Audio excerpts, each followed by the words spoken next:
Salut tout le monde, c'est Ginji, on se retrouve pour un Ginji Diram à rubrique sur le jeu de rôle, en souhaitant que vous ayez passé de bonnes vacances d'été malgré le contexte actuel et que vous vous êtes épanoui dans le hobby qu'est le jeu de rôle. Donc on va commencer en douceur avec un type de vidéo que je n'ai jamais fait auparavant, c'est les retours d'expérience. Alors, des retours d'expérience, oui, mais sur des jeux que j'ai déjà traités, dont j'ai déjà parlé, ou peut-être même que je compte par la suite continuer d'en parler. Donc on va parler de Mutant and Masterminds, ou M&M si on veut faire plus court. Petit rappel pour ceux qui aiment M&M, donc Mutant and Masterminds est un jeu de rôle pour incarner des super-héros, qui donc c'est la troisième édition dont je vous parle, édité par Steve Kenson et aux éditions Green Ronin. Alors déjà, petite observation rapidement, je pense que je vais arrêter les lectures holistiques dans les formats que j'ai fait auparavant. C'est-à-dire que déjà j'étais contre le système de notes et les notes étaient surtout des valeurs de recommandation, tant objectives que subjectives. Ça ne sert plus à rien parce que je me suis rendu compte que l'ADN Green Ronin fonctionne très très bien sur moi et je ne veux pas me retrouver à tomber sur des JDR que je traite, même si je sais que je vais pas faire que du Green Ronin, et à me dire ah là là mais je recommande parce que finalement il y a des bons trucs et puis des faiblesses, c'est c'est des trucs rapidement patchables et à tout recommander systématiquement. Ah, après, est-ce qu'il y aura des jeux que je vais considérer comme des étrons? C'est pas exclu. Mais pour l'instant, je n'ai pas encore de jeu qui mériterait en fait cette attention. Bref, on va commencer par le retour d'expérience de Mutant Mastermind. Du coup, qu'est-ce que j'en ai pensé?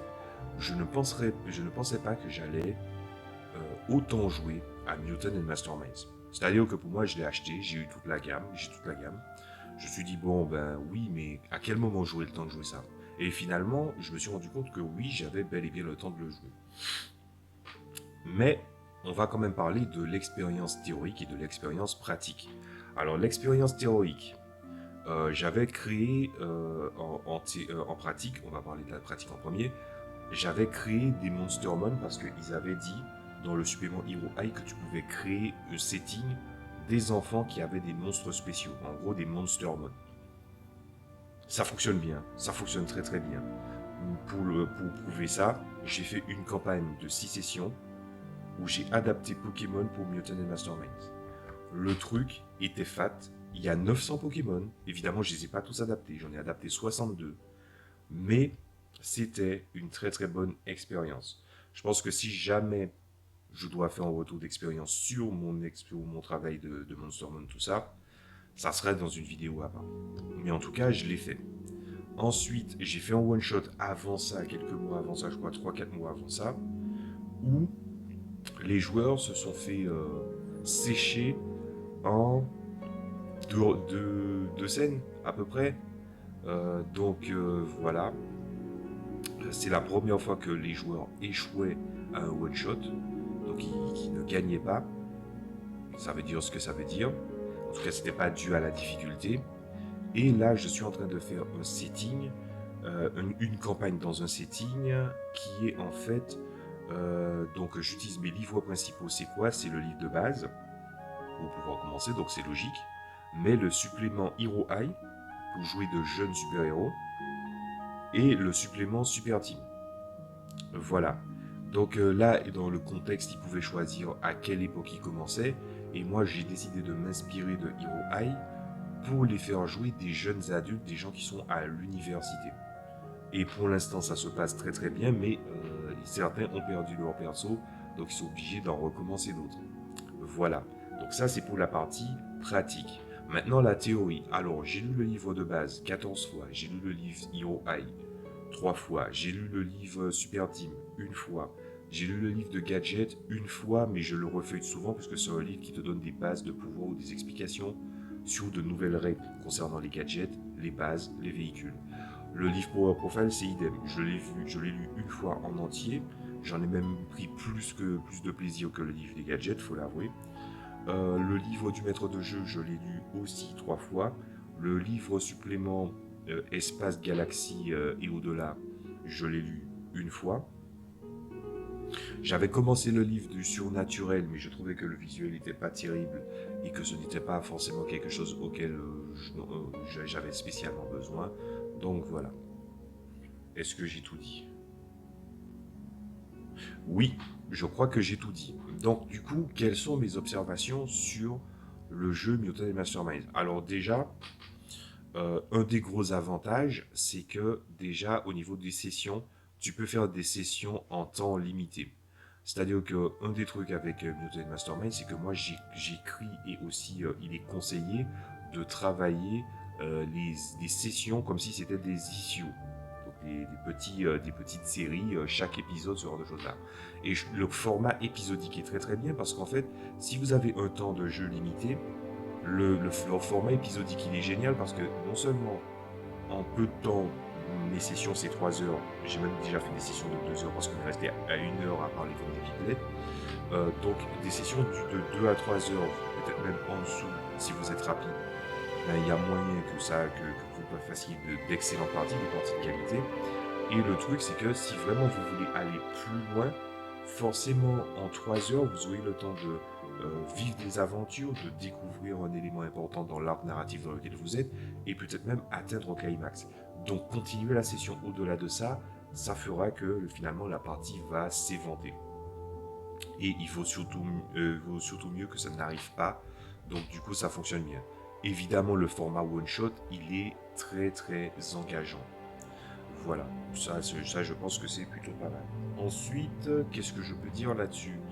Ben, en matière de livres et en matière de jeux de rôle en tant que tel, soyons honnêtes, Mutant Mastermind, tu peux jouer n'importe quel univers avec. Alors, c'est vrai que par rapport à son grand frère, il n'a pas de présentation de setting dans les milieux populaires du jeu de rôle, c'est-à-dire la fantasy, le contemporain, l'horreur, l'espionnage, la science-fiction. C'est vrai qu'il n'a pas les présentations de ces settings-là. Mais si tu connais très très bien les codes du genre, tu n'as pas besoin de présentation de ces trucs-là. Donc, mais si vous avez les deux gammes, ben, essayez de vous inspirer pour voir de comment ça se passe. Alors, autant en fait les deux univers, enfin les deux jeux de rôle, True 20 dont je vais parler bientôt et Mutant Masterminds peuvent traiter tous les deux du super-héros. Évidemment, Mutant Masterminds, en tout cas cette édition, est la réponse finalement à True 20 qui te proposait une perspective de peut-être jouer des super-héros. Peut-être, mais c'est déjà tiré dans un exemple de rôle. Mais Mutant Masterminds est fait pour ça et a ses propres atouts pour ça. Le fait est que, quand même, une des raisons pour laquelle finalement on peut jouer toutes les choses avec les deux gammes en question, mais que Mutant Masterminds reste quand même mieux, c'est parce qu'en fait, True 20 ne s'éloigne pas assez de ses origines. Donc en gros, tous les jeux de Green Ronin tirent leur origine de l'Open Game License 3/3.5. Et en fait, ils font quelque chose à eux pour pouvoir construire quelque chose de bien. Chaque univers, chaque système utilise finalement l'Open Game License pour apporter une expérience particulière. Sauf que dans le cas de True 20, on est sur une approche où en fait il y a deux visions qui sont dans le même livre. Donc je trouve que le livre il est un peu schizophrène par moment dans ses idées pour True 20. C'est que dans le livre de True 20, il y a un premier tiers du livre qui te propose comment créer un héros. Tu as donc on est vraiment très proche de 3.5 hein. Donc du coup tu as les classes qui sont au nombre de 3 exactement comme dans Blue Rose, c'est les mêmes. Faut pas oublier que la première version, la première édition de Blue Rose avait le système True 20 et c'est parce que le système avait plus de popularité que l'univers de Blue Rose qu'ils ont décidé ensuite de faire un standalone. Voilà, c'est ça l'histoire. Donc, il y a le guerrier, le spécialiste martial, l'adepte, le spécialiste des arts mystiques, et le Jack of all trades, qui est le spécialiste, qui est aussi finalement le spécialiste de la finesse, du charisme et de toutes les compétences. Voilà. Et le truc, c'est que dans la première partie du livre de True 20, on est dans une expérience jeu de rôle à la carte. C'est-à-dire que vous avez des sauvegardes, vous avez un système de feats qui est en fait, ils ont condensé les feats et les pouvoirs en un seul truc. Et en fait, moi j'appellerais ça le feat à la carte, c'est-à-dire qu'il y a un ensemble de feats qui des fois vous demandent des prérequis ou des classes ou des choses comme ça, et tu vas piocher ce que tu veux. Puis les deux autres tiers du livre te présentent par exemple différents settings, mais en fait, ils te présentent ce qu'on appelle un rôle. Et un rôle, c'est quoi? C'est une expression des trois classes précédentes en mettant finalement des étapes déjà préfaites pour l'univers avec aussi certaines notions. Par exemple, il y a cette notion de oui, tu as une progression rapide, tu as une progression lente, et etc. etc. En gros, c'est sur les sauvegardes et sur les feats et sur des caractéristiques. Et pourquoi je trouve que c'est schizophrène, c'est parce qu'en fait, là, le format de base, celle qui est présenté dans le premier tiers du livre, bah, du coup, c'est suffisant pour pouvoir vivre une aventure tranquille et aussi de pouvoir permettre aux joueurs de pouvoir s'exprimer pleinement. Dans les settings qui sont proposés, on est quand même sur quelque chose de plus réduit, de plus spécifique, qui serait utile de jouer si vous jouez dans le genre en question, mais que finalement ben, tu as moins de choix là-dessus et qu'il y a un rapport de retour de comment tu veux traiter la progression qui est différent, ce qui n'arrive pas dans le premier tiers du livre, mais voilà. Mais je pense que cette expérience-là, elle a été faite comme ça. Je pense que c'est pour satisfaire les gens qui n'étaient pas satisfaits de base de la version 3/3.5 et les étapes supérieures en matière d'édition par rapport aux gens qui ont joué aux toutes premières éditions. Un des reproches que des gens qui veulent jouer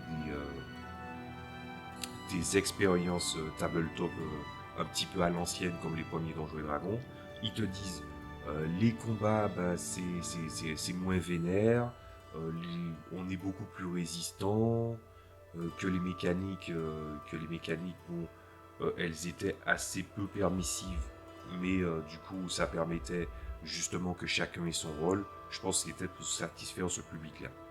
Mais après, tu peux faire exactement ce que j'ai dit, c'est-à-dire tu t'en tiens uniquement à la première, au premier tiers du livre et tu as ton perso de True 20. Pourquoi je parle de True 20 alors que j'ai dit que c'est un retour d'expérience par rapport à Mutant Mastermind? C'est que vous voyez ce côté truc à la carte et aussi ce côté qui se rapproche très très près de la 3.5. Ben, dans Mutant Masterminds, ben, tu ne crées pas un personnage de la même façon que tu crées un personnage de True 20. En fait, voilà.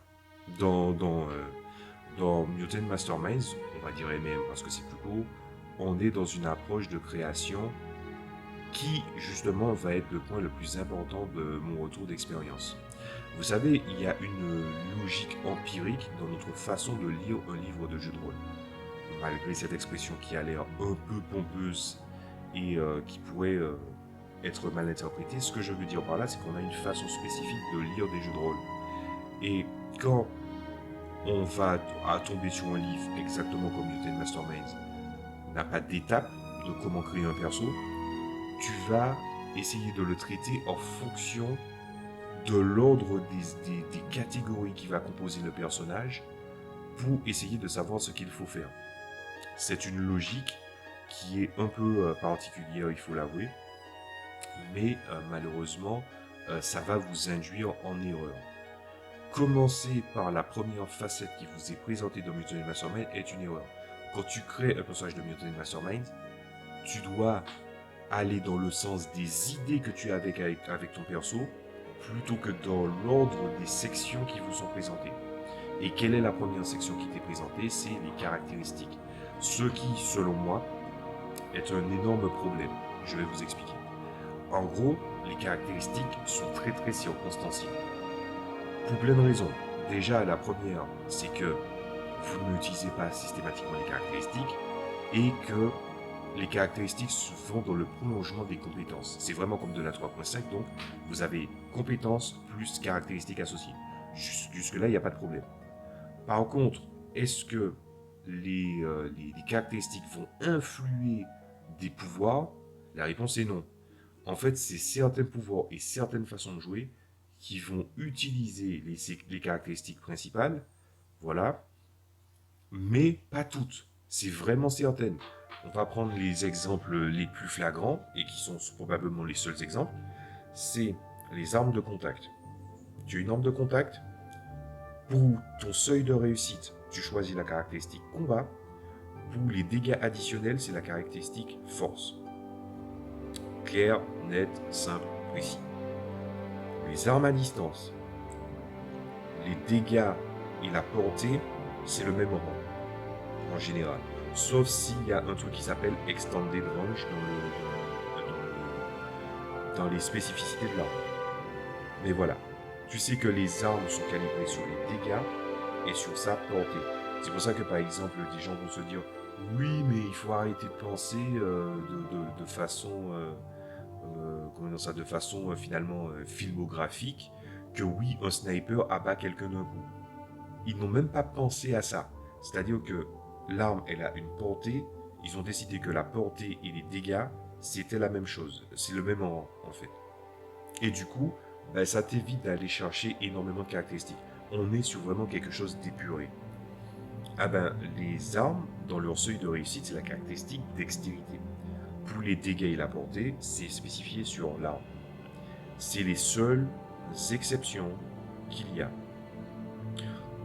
Évidemment, les caractéristiques ont d'autres fonctions, genre l'agilité, c'est l'initiative, pour la force, c'est combien tu peux soulever, mais ensuite, c'est vrai que la force, comment tu le soulèves, ben, il faut compter plusieurs rangs en dessous, donc on est sur quelque chose d'assez particulier. Chaque caractéristique a ses atouts, mais ces atouts ne prennent pas effet tout de suite. Prenons un exemple. Hein. Vous voulez monter l'initiative. Vous avez l'agilité pour ça. Mais les caractéristiques principales, c'est 2 points de pouvoir. Vous en avez 15 par niveau. Donc vous avez 2 points de pouvoir pour monter 1 point de caractéristique. Ce qui va se passer, c'est que si jamais vous voulez monter l'initiative, ben par défaut vous tombez en premier sur les caractéristiques et la présentation des caractéristiques, on te dit l'agilité c'est pour l'initiative. Tu te dis mais c'est génial, mais on va le prendre. Sauf que si tu montes les caractéristiques en premier, tu te rendras pas compte par la suite, quand tu vas dépenser tes points de pouvoir, et soit ça va allonger la durée de la création de personnage, ce qui est assez pénible, il faut avouer, créer un personnage c'est des fois assez pénible.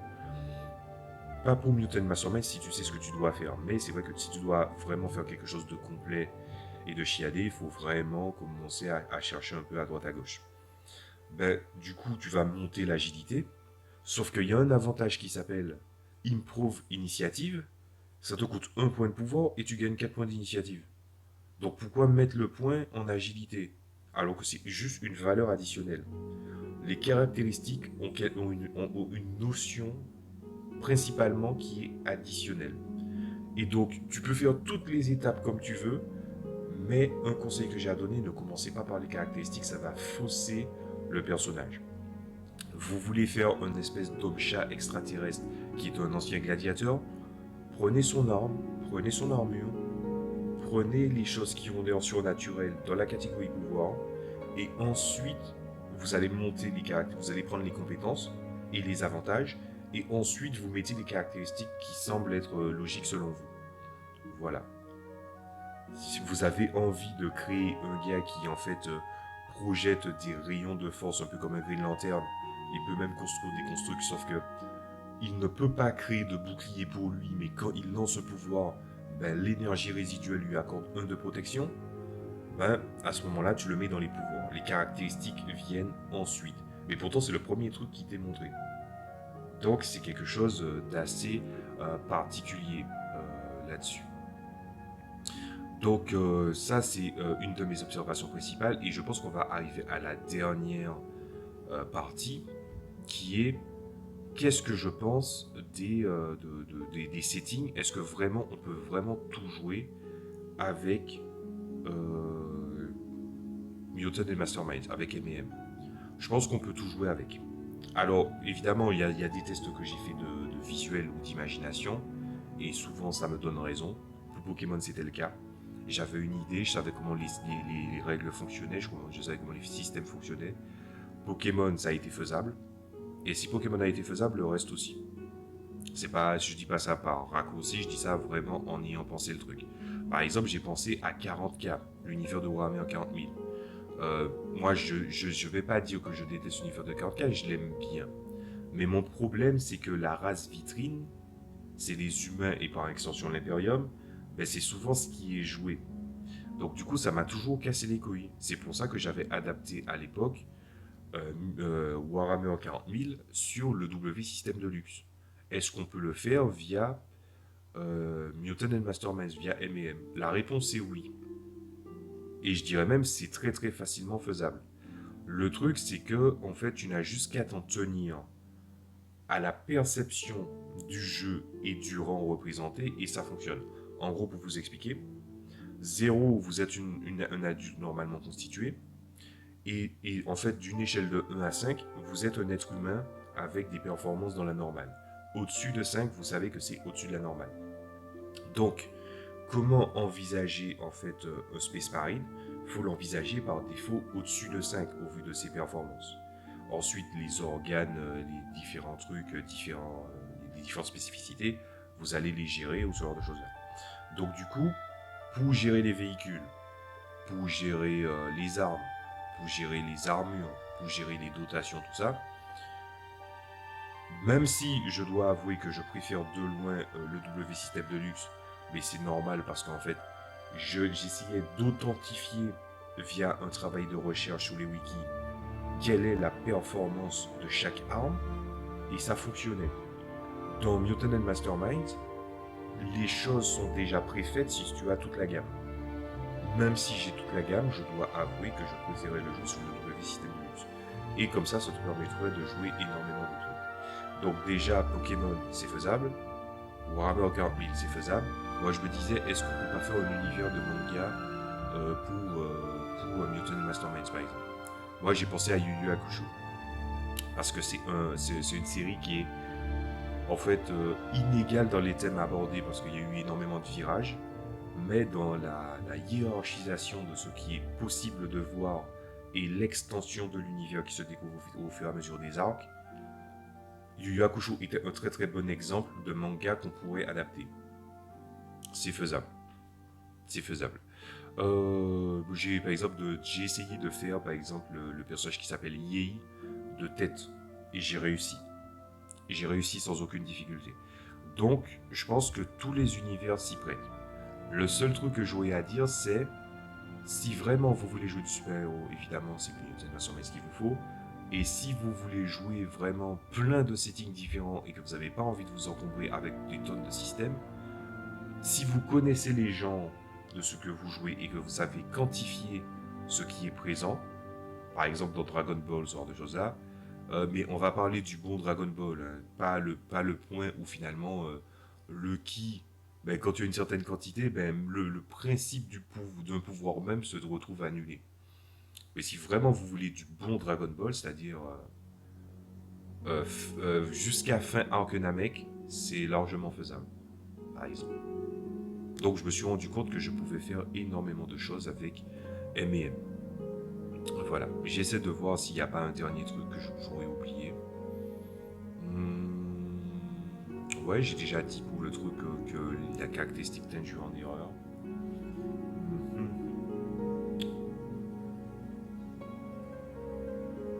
Non, je crois que c'est tout. Hein. Le seul truc que je pourrais ajouter, c'est des choses qui sont déjà... en fait, c'est des choses qui sont communes à Green Ronin. C'est que dans les œuvres de Green Ronin, tous les jeux de Green Ronin, en fait, il y a toujours une place pour les faiblesses des personnages. Dans Blue Rose, tu as la notion des arcanes mineurs. Donc tu as le destin que tu embrasses, le Destiny, et le coup du sort, le Fate, qui va venir jouer contre toi. Voilà. Ensuite, dans 220, tu as la notion de vertu et de vice, qui fonctionne très très bien. Ah ben, vous voyez, le système de faiblesse ou de complication, c'est l'extension, voire même la consécration de ce qu'était le système de vertu et de vice de Mutant and Mastermind.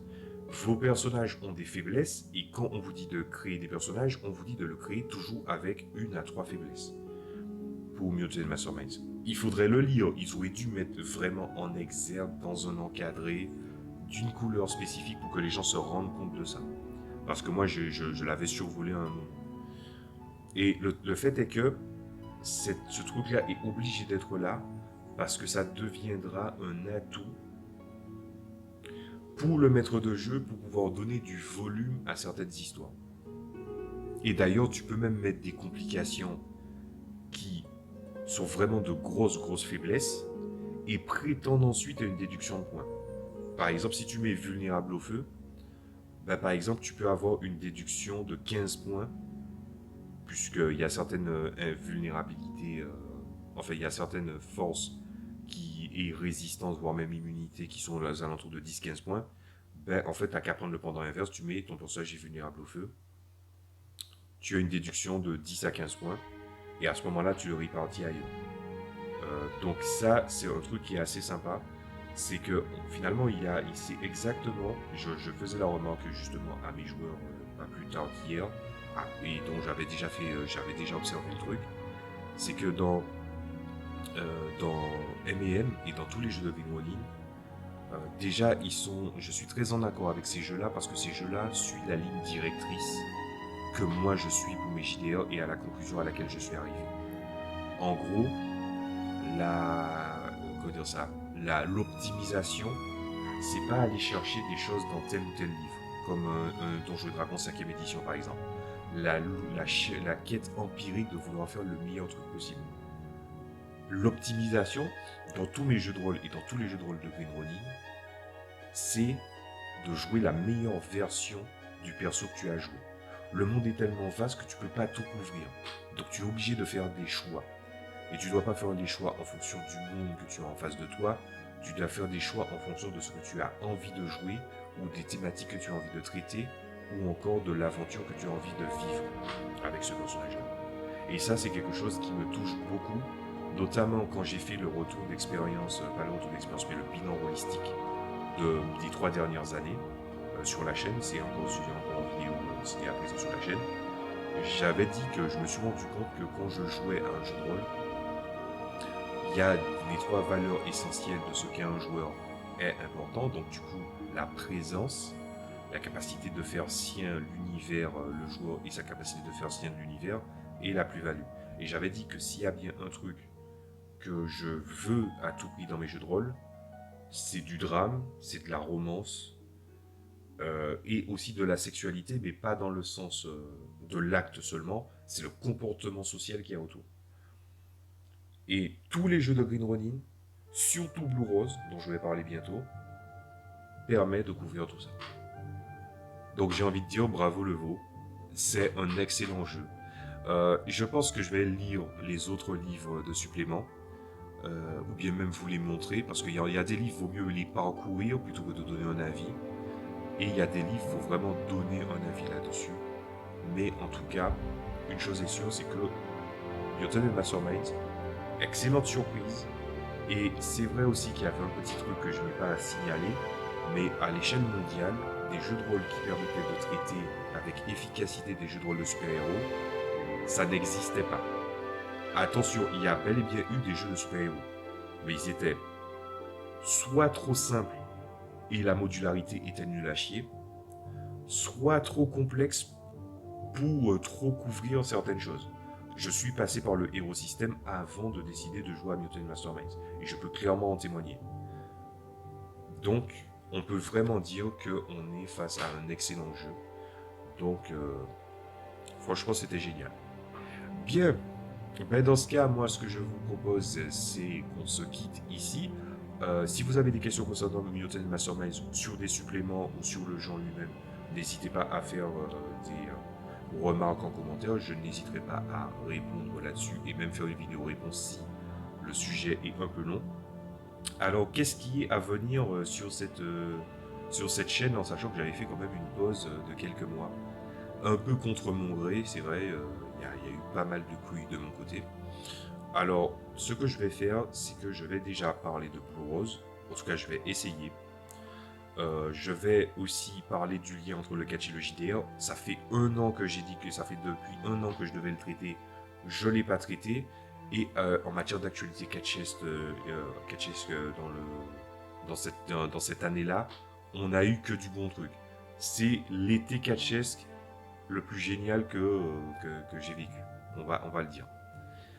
Donc du coup, on va parler du lien entre le catch et le JDR parce qu'il y a énormément de choses à apprendre sur le catch.